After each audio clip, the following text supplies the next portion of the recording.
Nah, ada orang yang berani bilang lebih baik pemimpin kafir asal jujur. Mana ada orang kafir siddiq? Orang kafir soleh aja nggak ada kok orang kafir siddiq. Soleh aja nggak ada orang kafir. Saya nggak tahu apa udah saya sampaikan minggu lalu ini. Waktu Nabi Nuh buat perahu di atas gunung, datang topan. Topan itu setinggi, ombaknya setinggi gunung. Fi maujin kal jibal, ombak setinggi gunung. Perahu dari kayu, dibuat di gunung. Hah? Semua naik yang beriman. Ada perjanjian antara Nabi Nuh dengan Allah. Kalau badai topan datang, umat Nabi Nuh yang beriman dan keluarga Nabi Nuh selamat. Datang topan. Nabi Nuh lihat anak bungsunya Kan'an berenang-renang naik gunung bersama orang-orang kafir. Kumpul sama kafir pakai akal. Naik gunung. Dipanggil sama Nabi Nuh, ya bunayya arkam ma'ana. Oh anakku sayang, buah hatiku, intan manjaku, belahan jiwa. Ya bunayya. Bukan ya ibni, wahai anakku. Ya bunayya, anakku sayang, bungsu, yang kucintai, buah hatiku, intan manjaku. Irkam ma'ana, naik perahu bersama kami nak. Wala takum ma'al kafirin, jangan gabung sama kafir. Apa kata anaknya? Qala sa'awi ila jabali ya'simuni minal ma'. Oh bapak, aku lebih yakin naik gunung. Gunung menyelamatkan aku lebih pasti. Perahu bapak dari kayu, kalau nabrak gunung pecah mati. Perahu bapak kecil, kena timpa ombak sebesar gunung, tenggelam mati.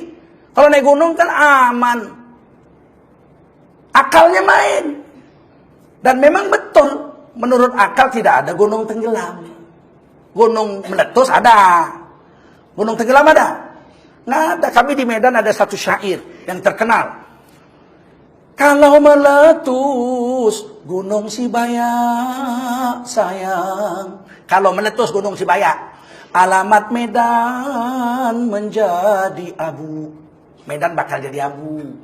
Dayungku putus, layarku koyak, kemana arah sayang hendak ku tuju. Kalau meletus Gunung Sibaya, nggak ada syairnya.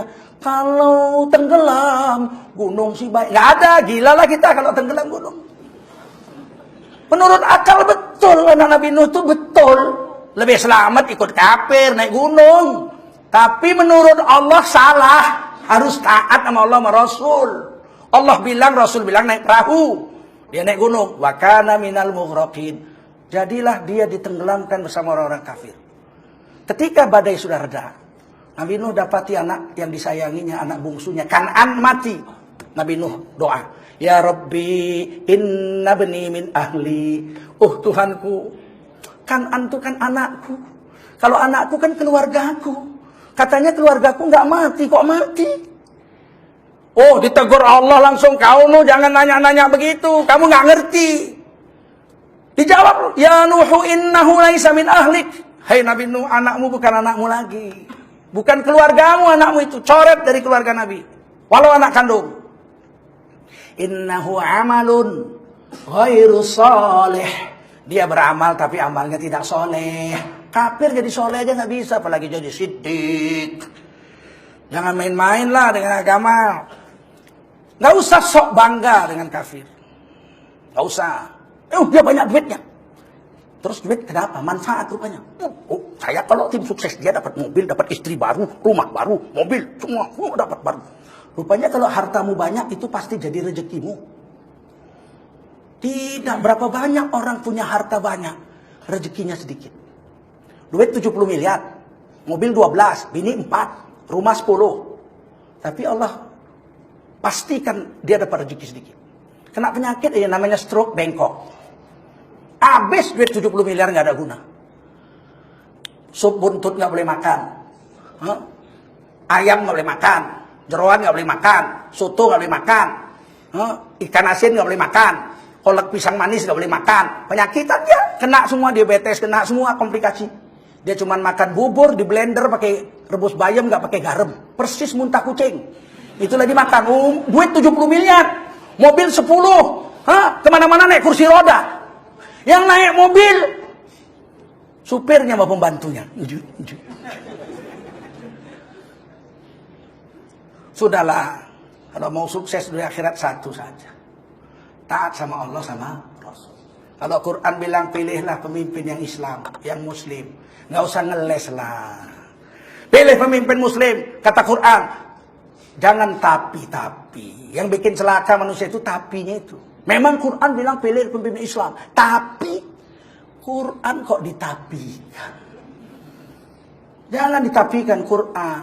Rasulullah menyuruh milih pemimpin yang Muslim. Tapi Rasul kok ditapikan. Jangan tapi. Nanti menyesal di kubur. Iman ini diperiksa di kubur. Amal soleh diperiksa di akhirat. Amal yang nomor 1 diperiksa di akhirat sholat. Kalau sholat beres, yang lain nggak diperiksa. Sudah beres sholat, udah yang lain anggap beres saja. Tapi kalau sholat nggak beres, yang lain semua diperiksa. Kata Nabi, tidak ada satu orang pun yang lolos dari pemeriksaan hari kiamat.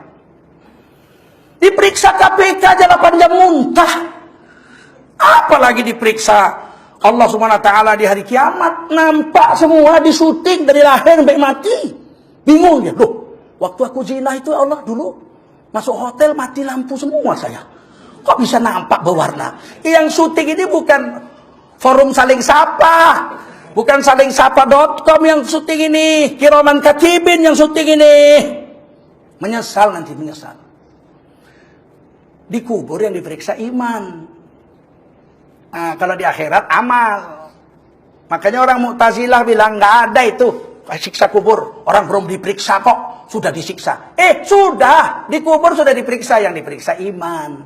Kalau imannya nggak beres di kubur disiksa. Di akhirat diperiksa amal. Kalau amalnya nggak beres masuk neraka. Begitu.